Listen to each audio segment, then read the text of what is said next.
guionista, voy a llamarlo así, cubano, que se llamó Jesús Díaz.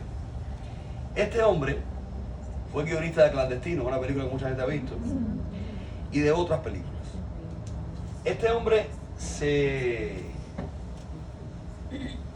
queda en Alemania renunciando al proceso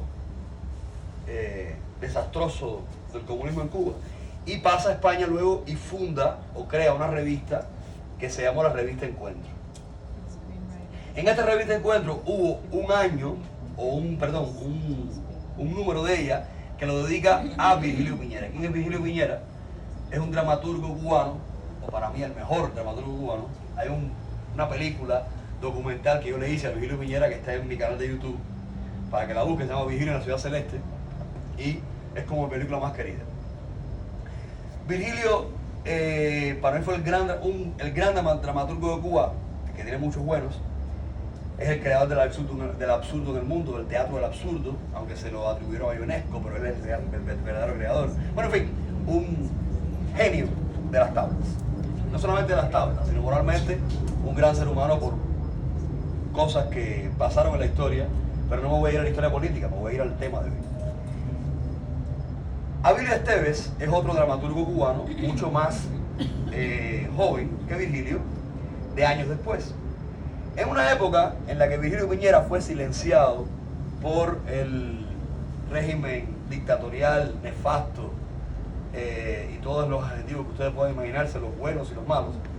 Los buenos quiero decir sin malas palabras, porque bueno ni nada. Él fue silenciado y fue condenado a traducir literatura francesa, africana, porque sabe muy bien francés, al Instituto del Libro.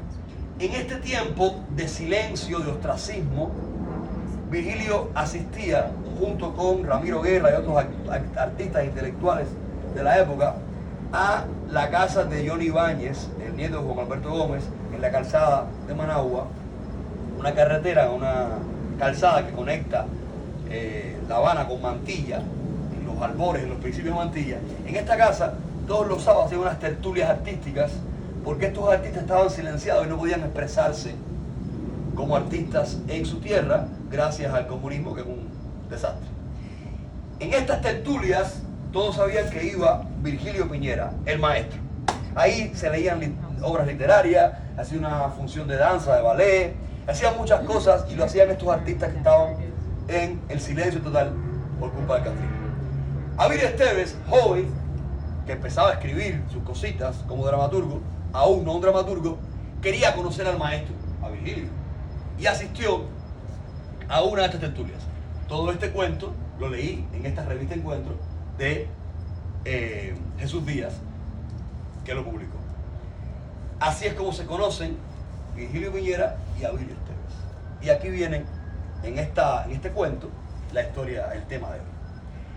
Llegó Abilio el primer día con unos escritos y se los entregó al maestro, joven, orgulloso, y Virgilio los cogió y la semana siguiente, los tomó, la semana siguiente se los tira, se los lanza, y todos los escritos estaban marcados con creyón rojo, y le dijo así: ¿tú quieres ser escritor o tú quieres que la gente te crea culto?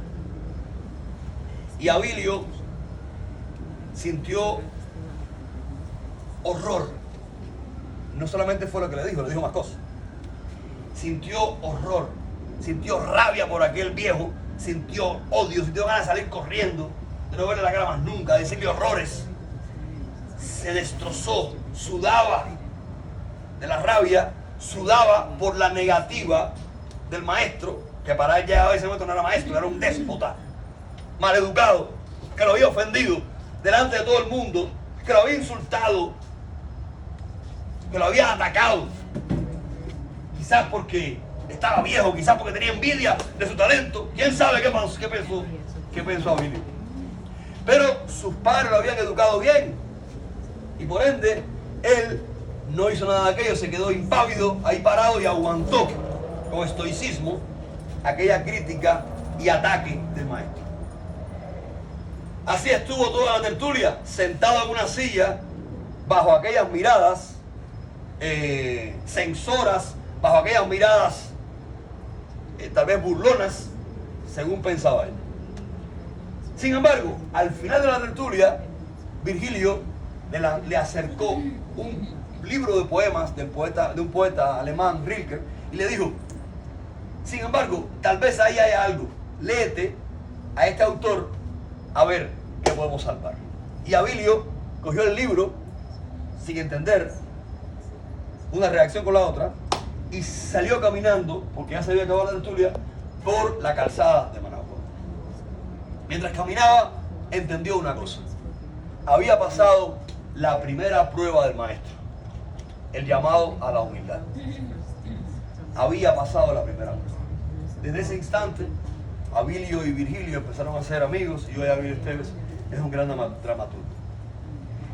En el programa Got Talent, España, hay un jurado que se llama Risto Mejide, seguro lo han visto, que es muy agudo, que es tremendamente agudo, que recibe a veces el odio de los participantes y de muchas personas.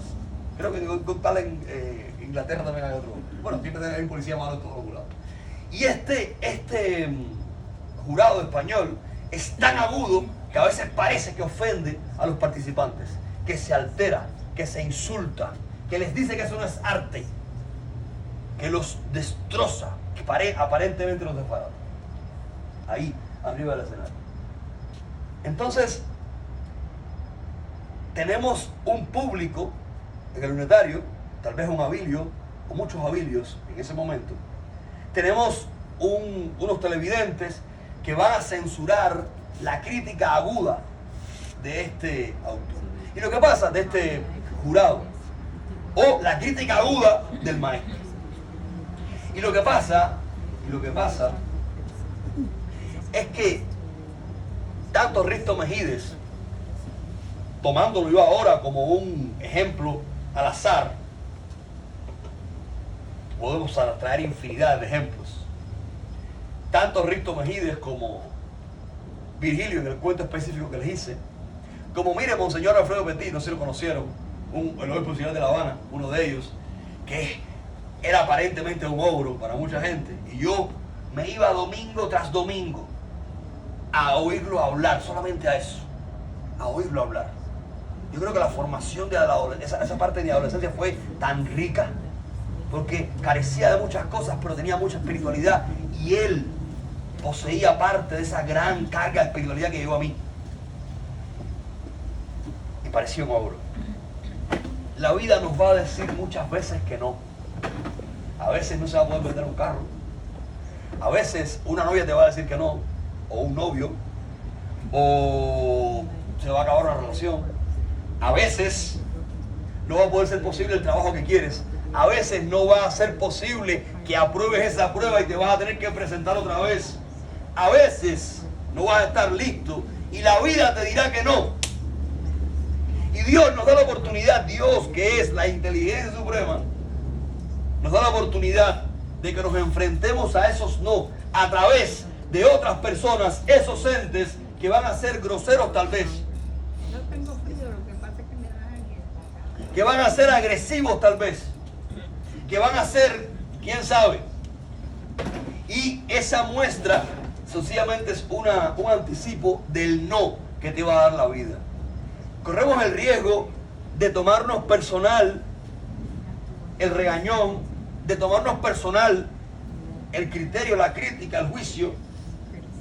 Nos tomamos personal lo que la madre nos dice. Nos vemos un plano de heridas, de susceptibilidades absurdas, y estamos negando a aprender.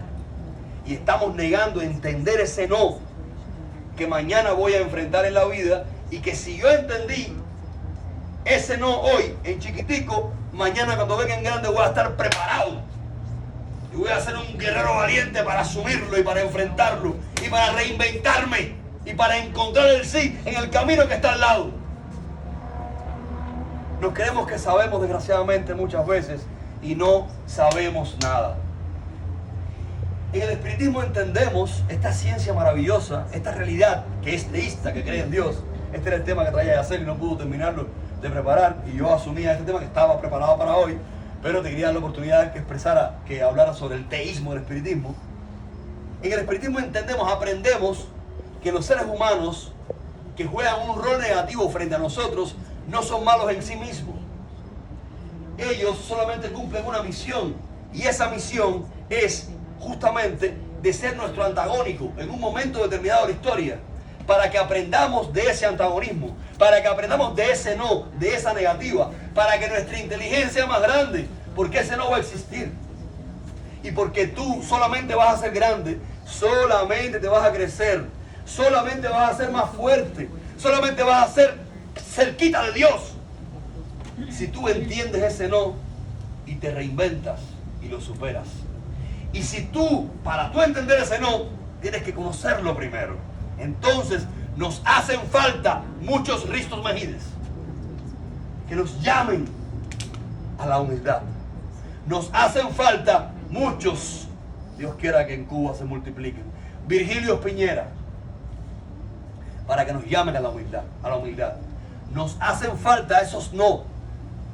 Salgas a esta hora, llega a esta hora específica que nos dice la madre, el padre, la abuela, quién sabe quién.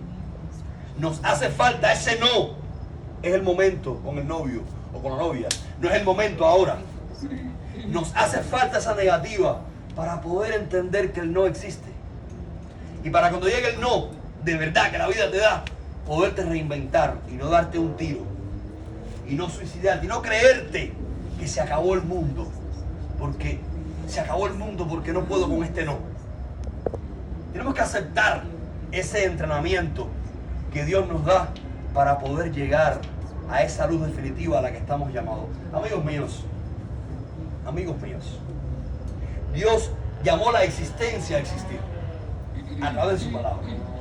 Estábamos en un punto de desconocimiento, estábamos en un punto de ignorancia, y de ese punto de ignorancia hemos de ir avanzando hacia ese todo conocimiento o inteligencia suprema que es Dios, hacia esa luz perpetua, eterna, única, absoluta, hacia la inteligencia suprema.